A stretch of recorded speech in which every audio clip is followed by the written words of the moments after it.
Das ist Forward, der Podcast für EntscheiderInnen, die digitale Transformation umsetzen statt diskutieren. Klar, fundiert und praxisnah.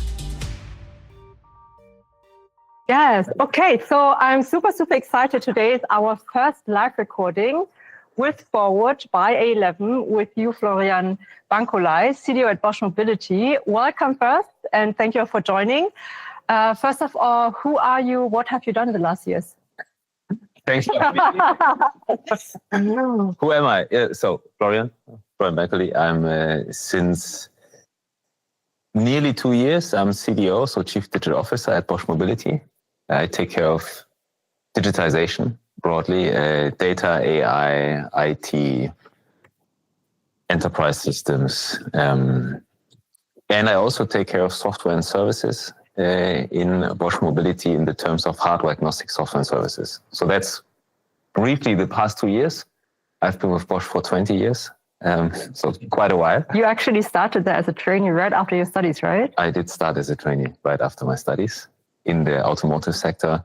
I did a few things, amongst others, building corporate ventures in Berlin, where we met a few years ago, and also did Bosch Digital, which is our internal IT company for the Bosch Group.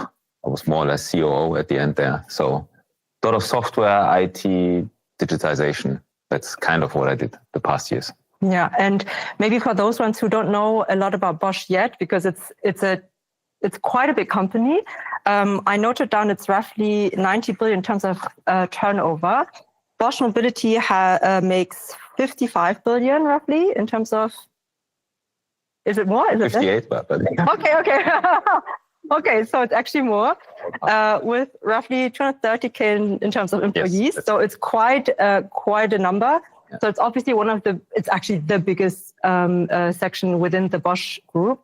And I heard that actually in 2024, that was the moment when the Bosch Mobility Group entity was evolved from that end, because it was before that there were I heard that there were different parts of the of the services, I guess, and then there was the idea of putting that all together. What happened ever since, and also why did you do that?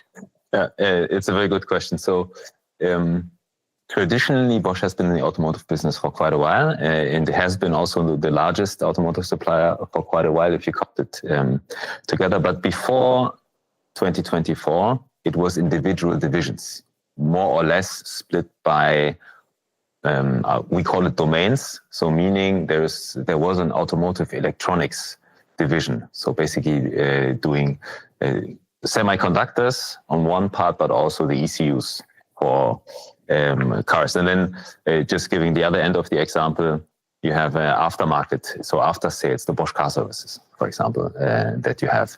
And they were steered individually as divisions. They are pretty large in themselves. So each division is at least 2 to 3 billion euros in turnover, give and take. Some are very large. And the idea was there is a shift in the industry. Why? Because our customers now, car companies like Mercedes-Benz or Ford or the others, they also used to buy very individually in terms of, okay, I want to have brakes, so I know where I go to within the Bosch division. But and you are more software techie people. The automotive industry is also changing more towards the technology stack and more horizontal. So that's why we said, okay, in order to keep up with this development, we also have as an overall company to think more horizontally.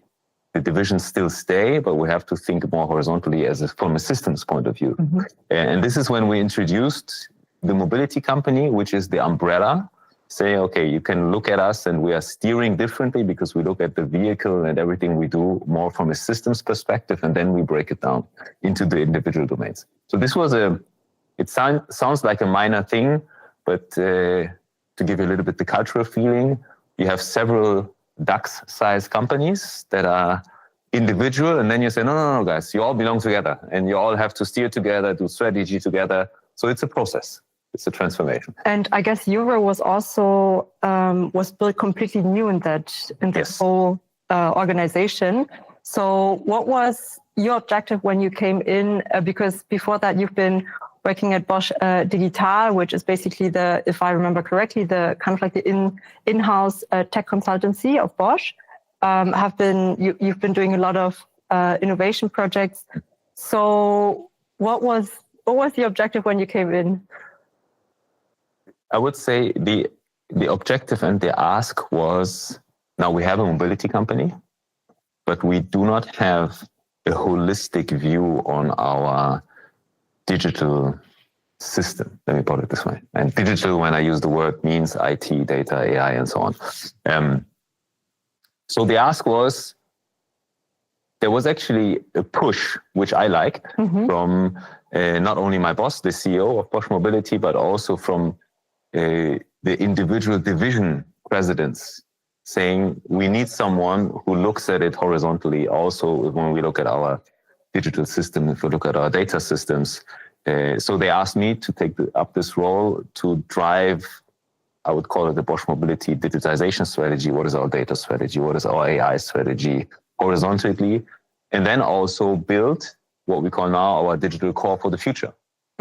Because they know from what the work I did before with the teams at Bosch Digital, that I'm a very strong believer in technology, and specifically IT and data being a foundation and an enabler for business to thrive. And what I like to say tongue-in-cheek is digitization will not solve all problems, but without the digitization, you won't solve any. Yeah. So it's essential moving forward. Yeah, and I think especially in the automotive industry, there's like a lot of change happening at the moment. And at least from what I heard, Bosch is definitely positioning itself more as a tech agnostic player here to make sure that whatever happens in the future, that you're in the best position to conquer the market, let's put it that way. And now what I found especially interesting in your position is that you are not only equipped with basically digitizing the processes internally, but also kind of like in the startup world, you basically like a CPO or CTO, so building the infrastructure to sell the products themselves, so the softwares. What were the biggest challenges when you tried to merge all the different parts together? Because obviously, as you said, there's a lot of ego probably in that involved. And what did you see? It's work in progress. We're by far not finished. Yeah. To be frank, and I would say it's typical challenges that you have in any transformation. It's to a certain extent technology, but it's more understanding first and foremost, where are we? So taking stock, because also that is not very easy to give you a sense. Now I'm going to the enterprise world. We have now classified roughly 7,500 applications that we have in our system. We know it's not everything. It's just the ones we know. And when we started this program, we call it IT landscape harmonization. It's a little bit complex word, but it neatly describes what it is. We have a very vast landscape. In order to modernize it and leverage it, we need to harmonize it, clean up and whatnot. And out of the 7,500 we knew of a year ago, only 10% were classified. So only 10% we actually knew what they do and when it's end of life and whatever else we needed to know. So then we started using AI, built some AI agents, Now 95% are classified. We have a good view of this landscape and can move forward. So this is one of the problems. Simple, taking stock inventory, understanding the landscape. The second one then, for me, the most important thing is where do we want to go? So the strategy part of it. Not saying, yes, I want to have a large transformation project, that's interesting, but really driving forward the strategy and business sense of it. Saying, talking to the business, really understanding where do we think we will need to be in 3 to 4 years? What are our assumptions? We're internally using a framework, what we call shared beliefs. So what are the 5-8 things we believe in that will be true in 4 years? What are our hypotheses behind it? Because based on that, then I can work backwards. then I can say, okay, if this is what we believe in the future will look like, if these are the business opportunities, the technical capabilities that we need, then I can start building. I can design the architecture around it, and I can start building the capabilities. I can start onboarding tools or replacing tools that will help the business then to deliver what they need. Yeah. So this was kind of, and we're in this process, but this, I would say the last year was a lot, number one, taking stock, cleaning up, where are we? And the second one is building this future target picture. And it's a rough picture. It's not a science in terms of, in 2028, this will be the reality. Yeah. I'm pretty sure it will not be like this. I'm pretty sure, but it's a directionally correct assumption, saying there are a few things in there. And I just take one example. The software-defined vehicle, yes, it has been around for quite a while, but we see now in the market that this is taking traction, and it gives our customers tough engineering choices. But now we can build the capabilities to help them. We can build the capabilities in order to support them in this transition. Yeah, I definitely want to come back to that and dive deeper into what exactly those decisions are and how it actually looks like when you work together with clients. So where do you come into place? But maybe just to sum up quickly, what actually belongs to Bosch Mobility? So it's all around electrified motion, vehicle motion, power solutions, cross-domain computing solutions, mobility electronics, mobility aftermarket, and e-bike systems. Yes. So it's quite a lot. And I was asking myself, and then you also have the shift from hardware to software. So what are the focus areas? You just said that it was I think you called it software-enabled vehicle or? Software-defined. Software-defined vehicle. Yeah. At this moment right now, what is the focus topic for you right now at Bosch Mobility? Or what is the core vision that the whole organization is working towards? The core vision, if you want to sum it up for us, is staying and extending our position as a tech provider in the software-driven mobility space. And this has multiple facets. What does tech provider mean? We're essentially a B2B company. So we're rarely going directly to the consumer, but we're working with our technology capabilities, hardware, software, and of course the engineering competence with customers like OEMs, with fleet providers, to help them be successful in the market. And that is the focus. And then we break it down. I'll take one example because it's a very large portfolio. But one example, what you've mentioned, is when we look into the architecture shifts. Now I'm in vehicle architectures. One big shift, how you build vehicles when you look at software-defined vehicles, is that a lot of the functionality that used to sit in the hardware device itself is being abstracted into centralized units. And I make it very tangible. Your window lifter. Okay, in a traditional car, your window lifter, there is a small piece of code in the electrical motor that reacts when you pull the trigger, then the window goes up and down. I'm sure some are still using that. Some are also, so that makes it simpler. Now, in a software-defined vehicle, you do not have this function on the electrical motor. It's actually a component, but anyway, in next to the electrical motor in the ECU, but you put it into a centralized ECU. The advantage of that is you can start combining functionality. Combining functionality, for example, saying, okay, I'd make a broad example. You tell your car, oh, it's super hot in here. I want it cooler. And the car says, okay, wants it cooler. What do I do? Outside temperature.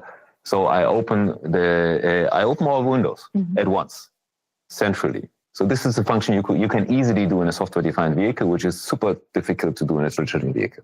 And then you can, of course, extend to a lot more functions like, please park my car. The car understands, okay, I sense with the radars, and I see there's a parking lot, and I park the car. This is not possible in a traditional vehicle, but you need centralized functions for that. This shift is a massive shift in how we build our hardware, is a massive shift in how we develop our software and how the whole vehicle network looks like. This is one core area because it touches everything we do in the vehicle, simply everything. And is it like, so if you are working with customers, so car manufacturing companies basically, do they then, I imagine they probably do not want to source everything from Bosch, but maybe also want to work with other providers. So how does it work in terms of, I think you once called it interoperability. Yes, that is a word we use. Yeah. This is one of the big problems or challenges, interesting challenges we have in the industry, because everybody uses a different code base. Architecture patterns are not the same, not within our company, to be fair. The architecture patterns between the people that do brakes are different from the ones that do radar systems, because it's two different divisions. So they have a history of doing it differently. Now you have to bring it together, and then you talk to. And then you have the OEMs, they have different architecture patterns, different interface definitions, and you have also our competitors. So one of the big challenges and focus areas is how do we ensure this interoperability? How do we align on certain interface definitions in the functions? On the safety side, it's a little bit simpler because there's regulation. But in these type of, let me call them comfort functions, there's a lot more heterogeneity. So there's a lot of work going into, I don't want to call it wrapping because it's a bit more complex, but essentially wrapping our features into interoperable building blocks. Yeah. But aren't the other competitors that are also on the market, they probably also have the same challenge. I mean, is there like any joint effort in solving that problem, or is yes and no? Yes and no, because to a certain extent it's difficult because we are direct competitors. So we just cannot sit in a room and say, okay, look, we all have this problem, let's solve it together, because then antitrust will say, that's interesting that you're all talking how to solve a problem, because it could be potentially to detriment for our customers because we are competitors. And then, of course, antitrust is important. So we cannot simply sit together and lay our code open. We don't do that. Yeah. This is one aspect.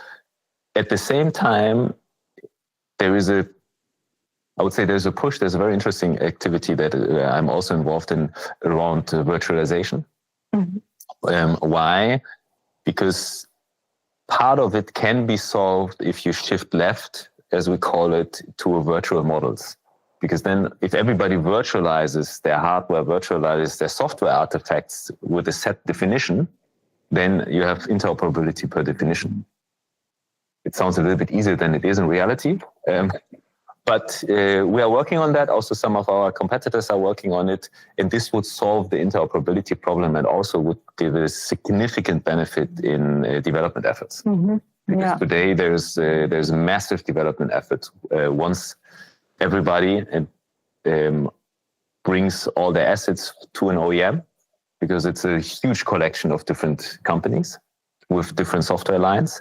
And then there is companies, mostly engineering service providers, that sit there and then integrate all the software artifacts. So you can imagine if you have to build a project and then there's 200 different software vendors giving you a piece of code, and then you have to integrate it and make it run in a car. So it's safety relevant. It's a lot of effort. If you virtualize it and have interoperability done before, you can virtually test it. And our target actually is to have a virtual release of a vehicle, meaning you can virtually release a car saying this thing is safe. Software works, brakes work, the automatic emergency braking works.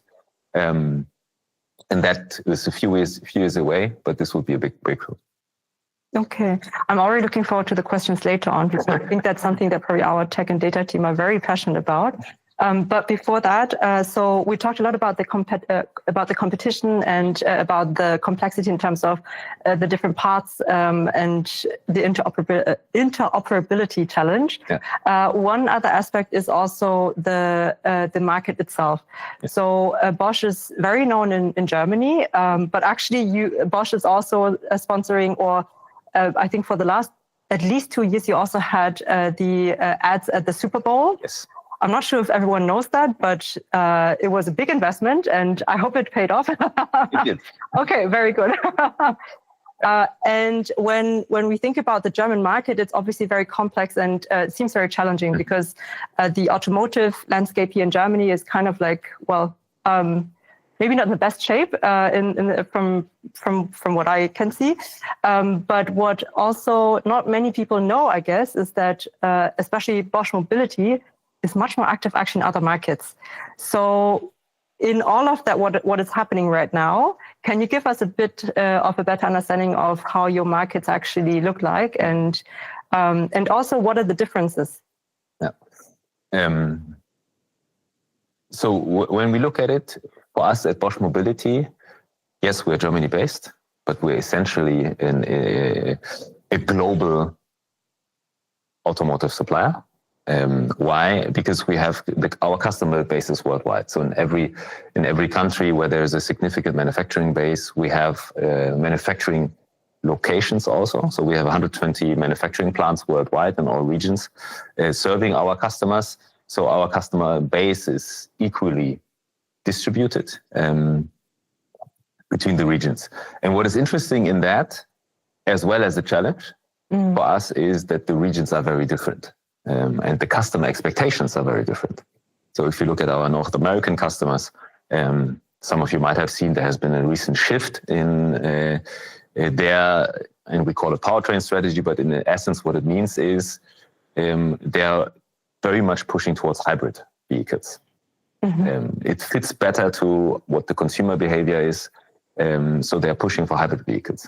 Meaning for us, now when we look into that, we have to offer from a portfolio point of view the hybrid vehicles as well as the electric vehicles. I'm staying with passenger cars for the moment. Then you have Europe. Not clear what happens. It's kind of a bungled mess. We see where it moves, but then you have India. Again, a very different market, very different price points in India.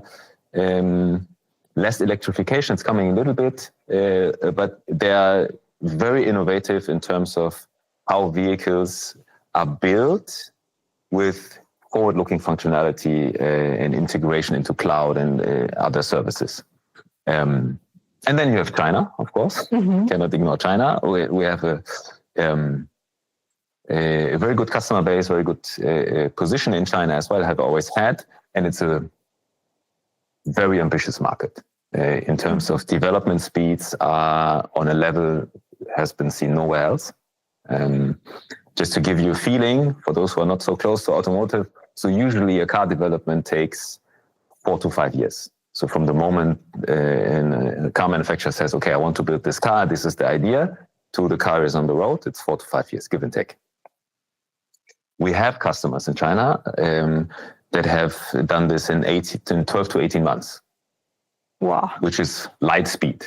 And we have some projects where the customer says, I want to buy this part, and mind you, it's a physical part. And they say, and by the way, in 6 months, the car is on the road. But you haven't even signed the purchase order. So it's on one hand, it's really stress testing our organization because it's so beyond of what we used to be able to do. On the other hand, it's pushing us and we have been able to deliver. Yeah. So it shows we are able to deliver in this environment. We are also able to be competitive, but that is a tough challenge because apart from the timing perspective and what I mentioned, also very high innovation speed. The price competition specifically in China is on a level also none of us have seen before. I also, Markus Hein, I think that's your boss. He once said the days when Germany could produce a lot for the rest of the world are over. And he specifically mentioned that towards the Chinese competition, also the Chinese market. Now, China is or has been a huge market in general for the automotive industry. For Bosch Mobility, what kind of role does China play here? And especially because you've been mentioning the role of innovation speed and production speed. And I'm sure that also in China, there are providers that that are trying to catch some of your market segments, yes. say. And we've seen that, for example, already in Germany, where VW has been building up Carriot, or was basically trying to build the whole infotainment infrastructure and so on with that. I'm not a big fan of that, I have to say. So I hope that wasn't your invention. But how do you look on China with that regard? So China is a very important market for us. Mm-hmm. We have over 100 years history in the market in China. And we also, as I mentioned, we have very good customer base in China. And so number one, very important market. We are there. We're co-driving, let me call it this way, the developments in China.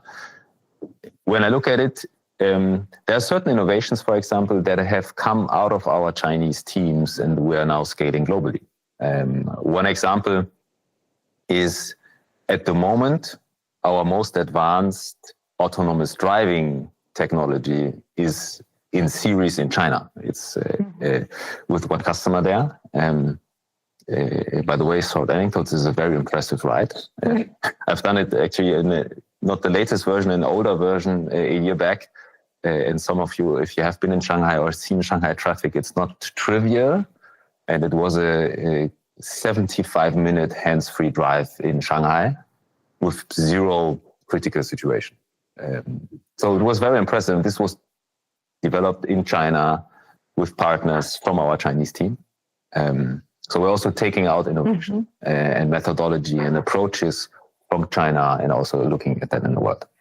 And you also mentioned that the fact that there are so many differences between the markets is also stressing, or not stressing, but it definitely can be a challenge for the team. Yeah.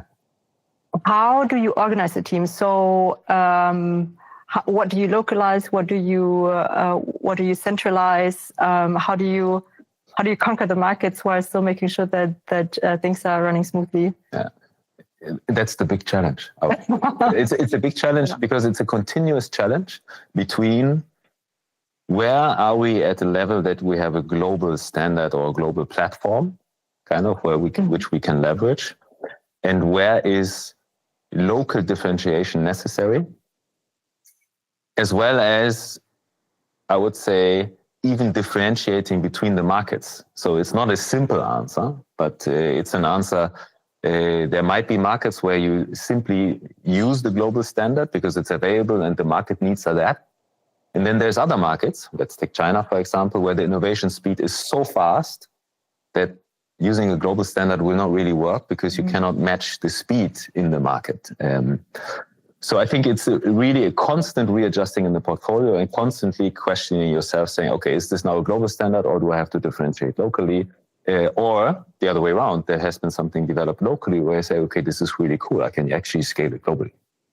So it's a continuum. And I think this makes it,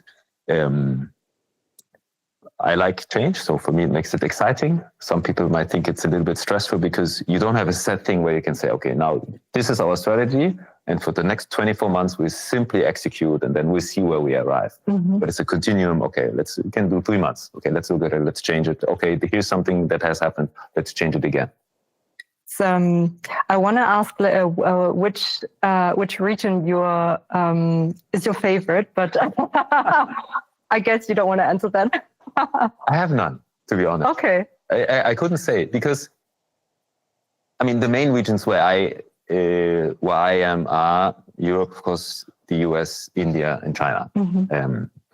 And each region in its own has, I would say, its quirks in terms of there are things that are super interesting that you can pick up, which are really good. But there's no, and it cannot exist a perfect region, but there's also, there's no region where I'd say, okay, this stands above all others because they all have their differences. And for me, it's great, and I'm fortunate to be able to regularly be there because I can take away things. Just talk to people and talk to customers or understand how the market develops and say, okay, this is the way they do it. Interesting. Maybe we can use that part somewhere else. And this is how I look at it in terms of also for us as a company, we can leverage our global footprint in all regions to benefit from the learnings, from the local learnings and bring it to a global stage, or take it to a different region where it can benefit customers there. And we have actually seen it in the past year that also our customers actually appreciate it a lot. For argument's sake, let's say a North American customer can ask us, okay, can you tell me how the market looks at software-defined vehicles in Asia? And we can. Mm-hmm. We can tell them how it looks like in Japan, how it looks like in Korea, how it looks in China, how people look at it in India, because we are present everywhere. We're working with customers everywhere. So we can tell them, okay, this is how roughly the markets are developing. Yeah, super exciting. Also, if I look at the revenue target by 2029, it's 80 billion. So, I mean, it's, again, I think it's very impressive how Bosch Mobility has been evolving through the last few years, but also the target is very ambitious. How do you imagine getting there? Like, what are the things that need to be in place? I mean, we've obviously talked a lot about your area, but in terms of like for the whole organization, what are the things that you need to work on? I would say essentially it's a portfolio question and a delivery question. What I mean by that is a lot of work is for us looking into what are customer, and I mean by that end customer as well as OEMs, so car manufacturer customers' needs. How are they developing? How are they looking into the future? And because at the end of the day, we still have long development cycles, we need to think ahead and say, if by 28 we want to reach that, what is the portfolio we need? What are the technologies we need to develop in order to be able to serve that? Mm-hmm. This is one aspect, and then also bring this to the customers in the discussions. And mind you, there's a lot of trust actually in this business, because as a car manufacturer, you mentioned it earlier, am I betting the success of my next vehicle on a company like Bosch or a different company? Mm. Yes, you can look at the prices and but at the end of the day, do you believe that we are going to be a partner for you, a technology partner that is going to deliver what you need for your success? Mm-hmm. And this is also now where our sales teams and the engineers come into play, talking to the customers, discussing with them, talking about the future and saying, and giving also this trust that we are the right technology partner, that we can help them. And then that's the one part. That's where you acquire business. We have long sales cycles. That's when. How long? Like, can you share? 2 to 3 years, I would say. Okay. Mm-hmm. Sometimes faster, depends on the regions. Sometimes it can be faster, but essentially I would still stick with it 2 to 3 years. Why? Because I cannot sell something that doesn't exist today. So I have to pre-invest. I have to have the discussions. But then we have to deliver. We have to deliver in the different regions to the customer requirements. But these would be the core things that we have been driving, where we're very confident that we can reach them. Yeah. Unfortunately, we're at the end of at least my questions, but I'm sure there are going to be more questions from the team. But very last question from my side. So I know that you've been playing basketball in the past, also very passionately. So what is the one similarity that basketball has with working at Bosch?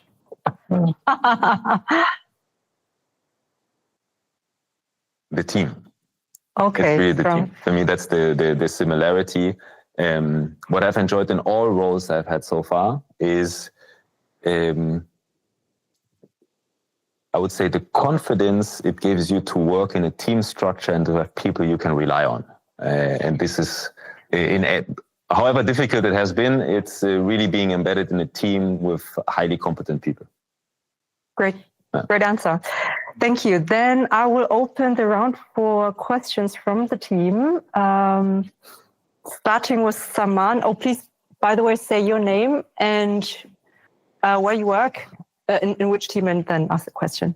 Hi, very nice to meet you. I'm Saman, Head of Data and AI at A11, so part of the tech and data team that Thuy-Ngan just favorably mentioned earlier. I've got 2 questions. One is about these vast development cycles that you've mentioned, also in comparison to what China does when it comes to like car production. You have a global presence across US, across India, across China, across Europe.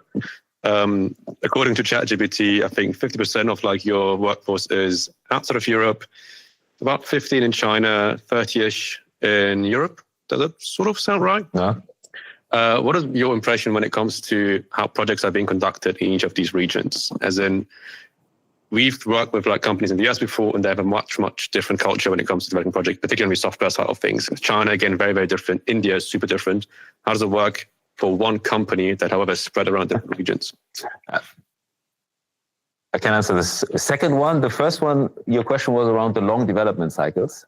And how that sort of relates to how projects are being conducted specifically. Okay, yeah. If it's linked. So both is true at the same time, which is interesting. Both is true when you go globally, because we have a very strong company culture. Okay, you're at Bosch.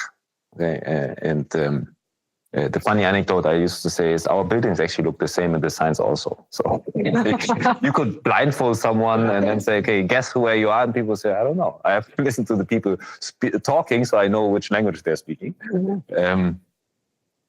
But this is just, let's say, a metaphor for we have a quite strong company culture in terms of how we do things. And yet, within these boundaries, it's locally adapted.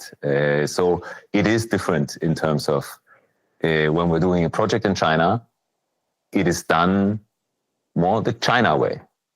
And the China way is different in terms of it's much more, let's do something and try this out quickly. Let's get a result. And if it doesn't really work, then we'll fix it on the go. It's also possible because the customer, including the end customer acceptance, is much higher for that. In terms of, okay, I buy this car and then if not all features are available, it's no problem. I'll get an over-the-air update and then it's fine. Which in contrast, if I take Europe, is not exactly acceptable from a consumer point of view. So you also engineer differently and you deploy the product differently. Much more meticulous. It has to be, so it's kind of this first time right. It's 100% when I deliver it. It's not 98, it's not 95, it's 100. And so we adapt to that. Similar, North America against different customer expectations. So while we stay in the boundaries of our company culture and our, let's say, the way we intend to work, there's a little flexibility. But if I take an extreme example, it wasn't Europe, but I have refused to deploy a product to an European OEM, very much known for their safety, because we didn't pass all the release tests and they wanted to ship the car. And the head of safety called me and said, look, I'm the head of safety here. You're the project manager. You're delivering the product. I said, no, it's not going to happen. It's safety relevant. It's not going to happen. You can call our CEO. I don't care. That's how we do things. So kind of giving you, would I have shipped something earlier if it was not safety relevant? Yeah, we can do that. But there are certain boundaries which apply worldwide. And even if someone might see this as a disadvantage in some of the regions, I would actually say the opposite. Do we lose some business because of that? Might be. At the same time, it's in the sense of reliability and are we the right partner for you? It is kind of, you know what you get. Yeah? When you know what you get, and one part is it's trustful, it's reliable, it's safe. That's what you get. Is it always the latest fancy thing? Maybe not. That's fair. We're working on that. We have to be more open for experimentation, but we stay true to our core as a company. It's actually a very funny anecdote because I think in our company, the sentence "nicht schlecht" has become like the highest praise because of Germany, as I mentioned, or Europe. That's very Scandinavian. It's funny you mentioned this like speed and innovation part because I have a second question for you actually. It's my last one, I promise. China has this play that they call indigenous innovation, right? Where it's an official policy where they take the production size and R&D developments of foreign companies. They say they improve it domestically much better, and then it's like their company. But we as Europeans would say they just copy and steal. I read this week BASF, the chemistry company, is moving a large part of the production to China as well. Is this a concern that Bosch Mobility might also be having, where you have a certain part of your R&D and production there, and are afraid of like, hey, this might just become theirs eventually with like this increased push of nationality and nationalism worldwide? Is this something that you discuss? I'll take the last part first. I mean, geopolitics are unfortunately a reality that we face. And we face it mostly, for example, with export restrictions and tariff wars, which cost, at the end of the day, the consumer a lot of money, but also then the customers. We have to deal with it this one time. The second thing I would relate to, we are a very global company, have been for very long. So we have been in China for more than 100 years, in India for at least, I think also 100 years, US more than 120 years. So for us, it's normal to be in all regions, in all markets, and we have manufacturing and engineering also in all markets. So are we concerned that our IP gets copied by someone in the world? Yes, that is a concern, but I would not pin it down to a specific region because when you are an innovation leader, everybody chases you, which is fine. For us, it's a position we are okay with. We try to stay or become the innovation leader. Cool. Thank you so much. Anybody else? Hi, my name is Felix. I work in the tech consulting team. Sometimes we advise people on companies on their tech stack. Obviously, for your case, much higher, bigger scale. I would be interested in how you think about buy versus build at your scale. And has this point of view changed in the last years? Because now more is possible with internal resources. AI has accelerated development cycles. Can you speak a bit about how you see that divide? I don't have a firm opinion yet on how it has shifted, I would say. We'll have to see. My personal opinion on this is it has to be buy, partner, make in that order. Why? I think it's one reason is we as an engineering company are traditional do-it-yourself. There's a strong conviction that we can build anything and everything better than anybody else. It does not matter which technology it is. I do not necessarily share that opinion. We can build a lot of things better than anybody else, but they mostly relate to our domains. So automotive core expertise, there we can build anything better than anybody else. It does not necessarily relate, for example, to enterprise systems. We're okay, but I don't think we're better than. And for me, it's much more a question of where do you deploy your resources? Because at the end of the day, even if you're as large as we are, I have a finite number of excellent engineers. Which problem do I give them to solve? Do I give them a problem to solve that 20 companies have already solved in the market just to prove that I can do it incrementally better with zero business impact? Or do I say, solve autonomous driving level 5 and the data platform I'll just buy? And this is the way I look at it. Really you have to be super clear on where you deploy your resources because they're limited. It does not matter how much money you have. Resources are limited. Your engineering capacity, your product management capacity, marketing capacity, it does not matter. They're all limited. So put them on the biggest business impact you can generate. And from the rest of the things, just take something else. The only exception I would take is this piece so critical to your value chain that if you do not have, let's say, sufficient control of it, you're dead. Then you can think about, maybe I partner, or at the limit I make. But I believe that's very few things that you will find that have this quality.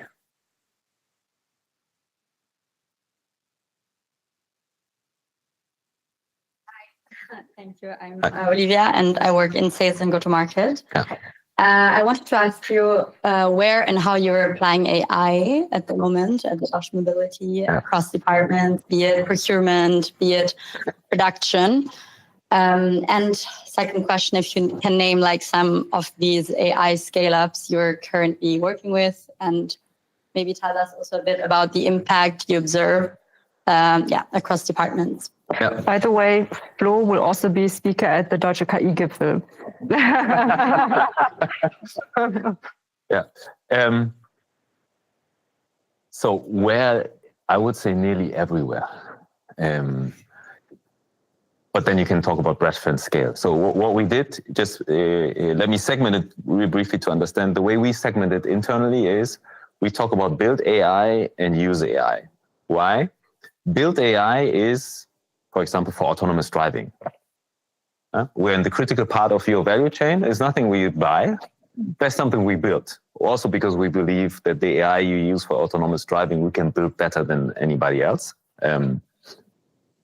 So that's where we build in our products, that's where we build AI.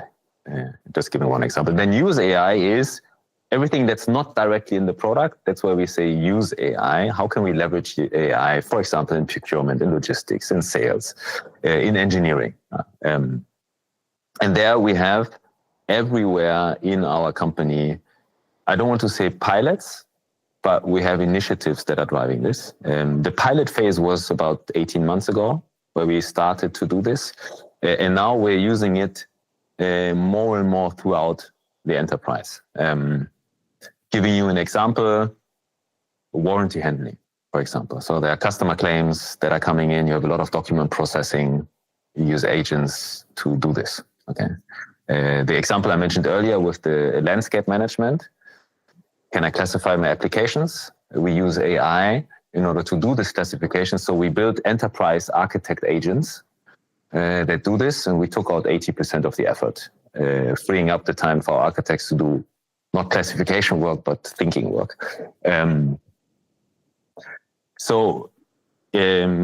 Image generation, if you talk about marketing, so image generation for product descriptions. So there's a trained model with the Bosch color coding and pictures and So if you're a marketeer, you don't call a photo shooting, you use our image generator, and then you have the product images you can put on Amazon or whatnot. Gives you also the means to experiment much faster and to try different. So I actually think, I just looked it up before I came here. At the moment, we have roughly 60 use cases live and about 150 for this year that we have that are similar in all parts of the company, in manufacturing and so on. What are AI scale-ups? I would say as a typical large company, we use a lot and we try a lot. And I think I actually encourage this specifically because we're so early in the phase of AI, let's say, deployment, that you cannot say yet, this is the tool we are going to deploy for every use case in sales, just for argument's sake. But we encourage people to try, number one, to figure out, pilot quickly, iterate quickly. So, of course, we use all the large models from the US. Similarly, in China, we use the large models that are in China, try that out. More and more also going to, I don't want to say niche, but specific tools that are for some cases. For example, in sales, for sales lead, not only generation, but qualification and fast iteration. It's hard to name one because we use so many. What I would, last classification and I stop, the way I look at it actually now from a portfolio point of view is, one thing is the inbuilt AI tools. Because all large software vendors we use like ServiceNow, SAP, Microsoft and whatnot, they are inbuilding AI tools. And what I urge the teams is use what is inbuilt, because then there's a lot of stuff you don't need to take care about.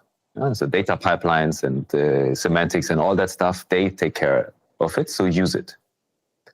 The second one then is the general models like ChatGPT and Anthropic and Mistral and whatnot. If it's not an inbuilt use case, you still need this functionality. Okay, also use that. Then build your model or build your application around it, build it into your product.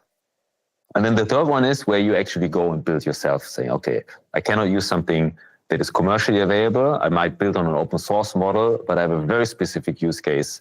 And to give you one,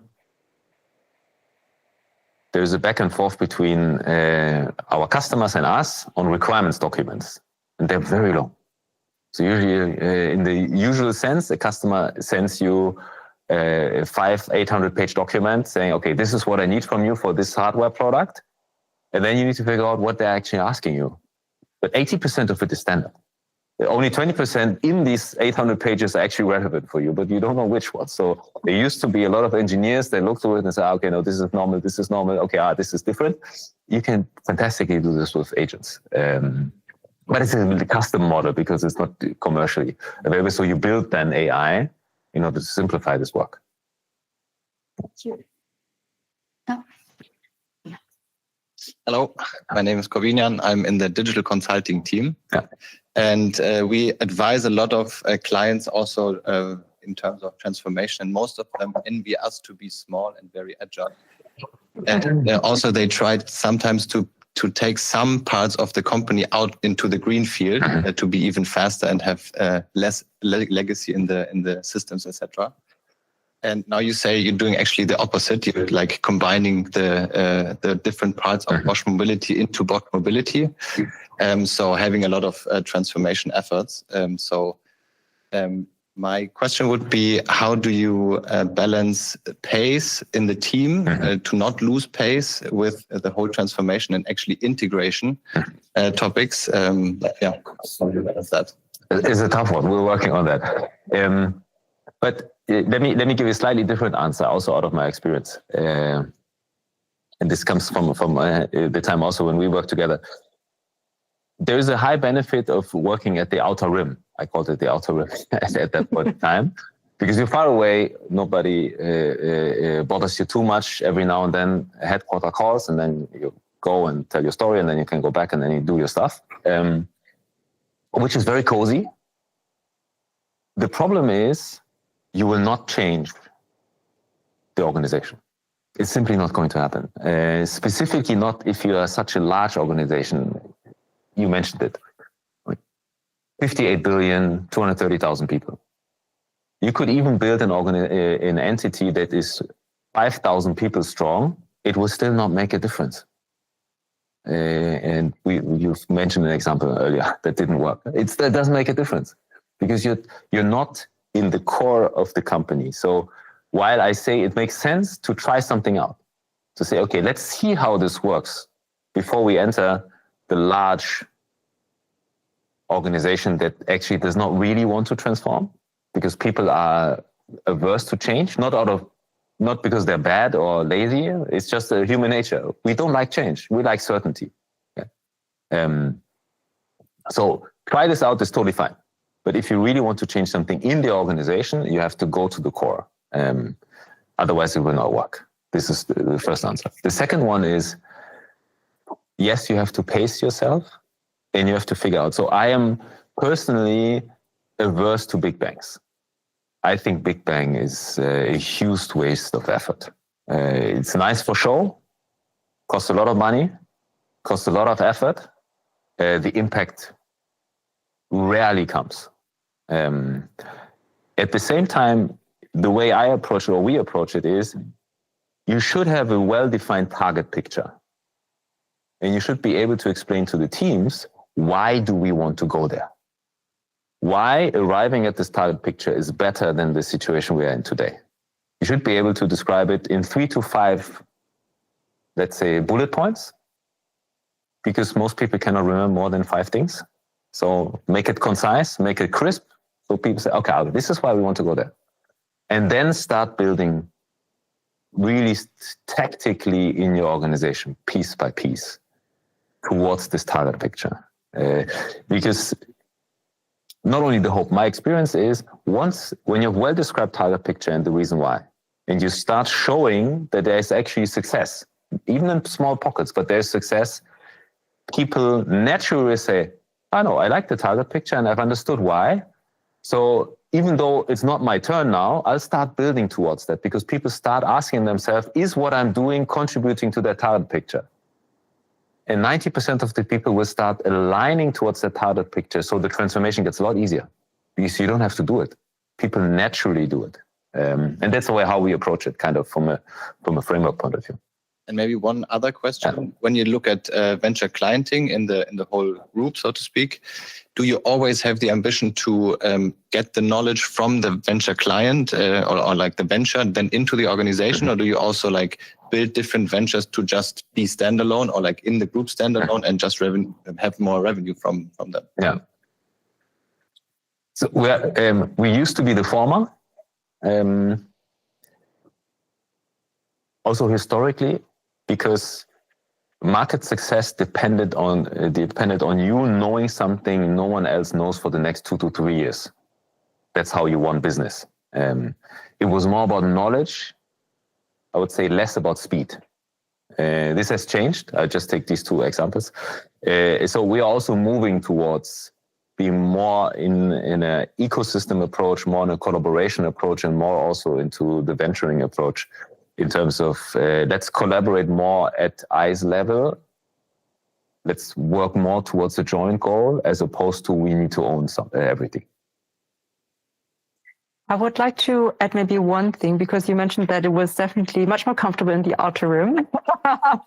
And I truly agree with you that so it obviously doesn't impact the core business. But I think that's also fundamentally one of the things that are somehow designed in a wrong way, that in the outer room, there's only the things that do not touch the core business. And I think that's actually something that's also very frightening to people in the leadership, basically saying or making the decision of, okay, I'm actually having a very small team that attacks my core business.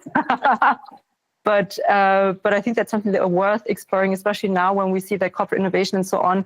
We, especially in Germany, we tried a lot of things, and somehow we need to see how to also transform the core business. So yeah, thank you for sharing that. Then we have to end it here because it's I think we talked a very long time now, and we are all very hungry. So thank you so much for joining the podcast. Thank you for listening, and see you soon. Thanks for having me.